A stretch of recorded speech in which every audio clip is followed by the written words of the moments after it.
Turkey has reaffirmed that it will continue buying natural gas from Russia, a decision that underscores the difficult choices faced by a country that sits at the crossroads of Europe and Asia. The announcement comes at a time when Ankara is facing mounting pressure from the United States to cut energy ties with Moscow as part of Western efforts to weaken Russia's capacity to wage war in Ukraine.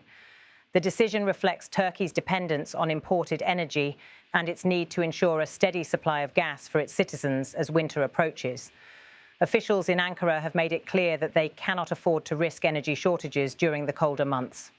Turkey's energy minister addressed the issue with candor, saying, "The winter season is approaching and we have agreements with Russia. We cannot tell our citizens that there is no gas. Therefore, we need to receive gas from Russia, Azerbaijan and Turkmenistan." His words underscored the practical realities of Turkey's position. While Ankara has been seeking to diversify its energy sources, its infrastructure and geography still make Russian gas one of the most accessible and reliable supplies. The minister added that the government is not merely holding on to existing contracts, but is actively working to secure future supplies, explaining negotiations with Russia are underway on the extension of the agreement on natural gas supplies to Turkey. This stance has drawn attention in Washington, where policymakers have been urging allies to reduce their reliance on Russian energy. The issue came to the forefront during a meeting held on September 25th in Washington between former U.S. President Donald Trump and Turkish President Recep Tayyip Erdoğan. In that meeting, Trump pressed Ankara to end its gas imports from Moscow. For Trump and many in Washington, cutting off Russian energy exports is seen as a crucial step in reducing Moscow's ability to finance its military campaign in Ukraine. Trump has repeatedly argued that as long as Russia is able to sell gas and oil, it can sustain its war effort. After his meeting with Erdoğan, Trump addressed the issue publicly, saying, "Well, I didn't say, OK, you stop, but I believe he will stop it." He expressed confidence that Ankara would eventually comply with US calls to diversify its energy sources, adding, "You know why? Because he can buy it from a lot of other people." Trump's comments reflected the growing availability of alternative suppliers in the global energy market, particularly the increased production and export of liquefied natural gas from countries such as the United States and Qatar. However, Trump acknowledged that not all European countries are in the same position as Turkey. Pointing to Hungary as a particular example, he said, "You know who really can't is Hungary. Hungary's got, they're landlocked and they don't have a nice ocean where ships can sail in from all over the world." This remark highlighted a fundamental logistical challenge faced by landlocked countries in Central and Eastern Europe. Unlike Turkey, which has access to ports and growing LNG infrastructure, countries like Hungary remain heavily dependent on pipeline gas from Russia. Turkey's decision to continue purchasing Russian gas also reflects its broader geopolitical strategy. Over the past decade, Ankara has worked to position itself as a regional power and a bridge between East and West. Maintaining energy ties with Moscow, even while being a NATO member, is part of this balancing act. Turkey has played a complicated role in the Ukraine conflict, supplying drones to Kyiv and voicing support for Ukrainian sovereignty, while also keeping economic and diplomatic channels open with Russia. This policy of what Ankara calls strategic autonomy seeks to maximize national interests and preserve Turkey's ability to act as a mediator. Energy security is central to this approach. Turkish officials argue that without reliable and affordable energy supplies, the country's economic stability, and by extension, its geopolitical flexibility, would be undermined. In practical terms, pipelines from Russia remain the backbone of Turkey's gas infrastructure, and replacing that supply in the short term is not feasible. At the same time, Ankara has been working to diversify. It has expanded imports from Azerbaijan via the Trans-Anatolian natural gas pipeline, pursued agreements with Turkmenistan, and invested in LNG terminals that allow it to bring in gas from the United States, Qatar, and other suppliers. These efforts, while significant, have yet to displace Russian gas as the dominant source. In Washington, the push to persuade Turkey and other allies to cut ties with Russian energy is driven by strategic calculations as much as by politics. US officials believe that the effectiveness of sanctions and diplomatic pressure on Moscow depends on reducing its revenue from energy exports. They see a collective effort by NATO allies as essential to achieving that goal.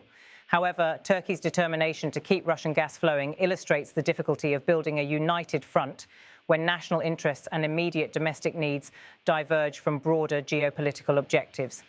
Energy prices have been a particularly sensitive issue in Turkey, where inflation and economic challenges have strained household budgets.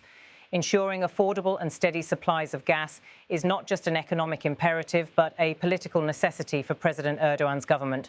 The ongoing negotiations between Ankara and Moscow over the extension of their gas supply agreement are being closely watched by both domestic and international observers. A renewed deal would likely cement Turkey's reliance on Russian energy for years to come, complicating Washington's efforts to isolate Moscow. Yet Turkish officials suggest that they intend to use the talks to secure more favourable prices and potentially more flexible terms that would allow for greater diversification over time. Turkey's energy policy also illustrates the uneven progress made across Europe in reducing dependence on Russian gas.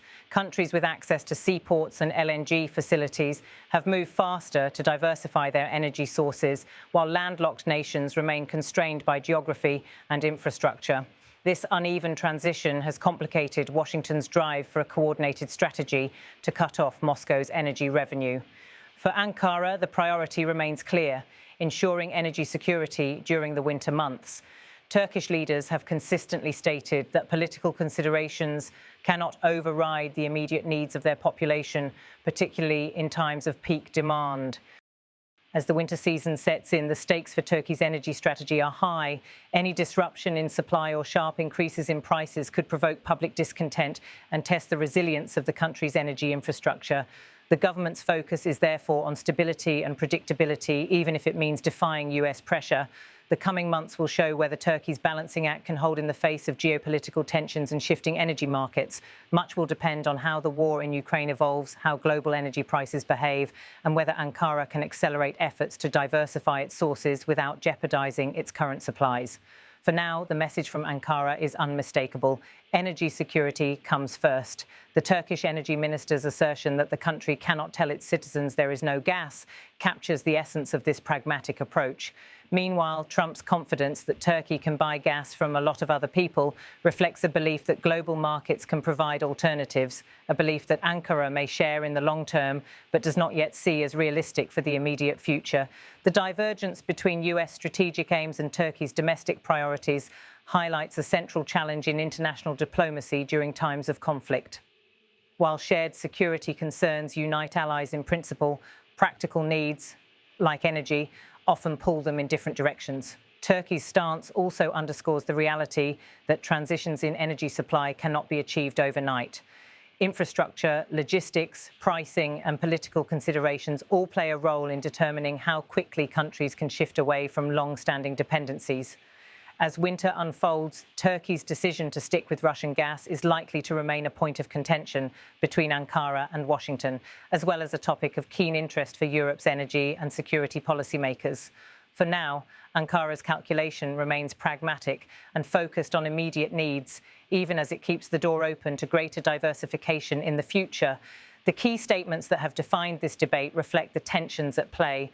The Turkish energy minister's words: "The winter season is approaching and we have agreements with Russia. We cannot tell our citizens that there is no gas. Therefore, we need to receive gas from Russia, Azerbaijan and Turkmenistan," encapsulate the urgency of Ankara's decision.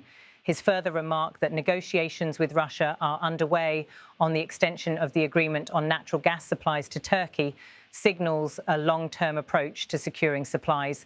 Trump's statements, "Well, I didn't say, okay, you stop, but I believe he will stop it," followed by, "You know why? Because he can buy it from a lot of other people." And his acknowledgement that you know who really can't is Hungary. Hungary's got, they're landlocked and they don't have a nice ocean where ships can sail in from all over the world, illustrate Washington's expectations and recognition of Europe's uneven energy landscape. These exchanges capture the broader story of a continent in transition, grappling with the intersection of energy security, political alliances, and the realities of war. For Turkey, the decision to keep Russian gas flowing is a testament to the challenges of balancing immediate domestic needs with long-term geopolitical pressures.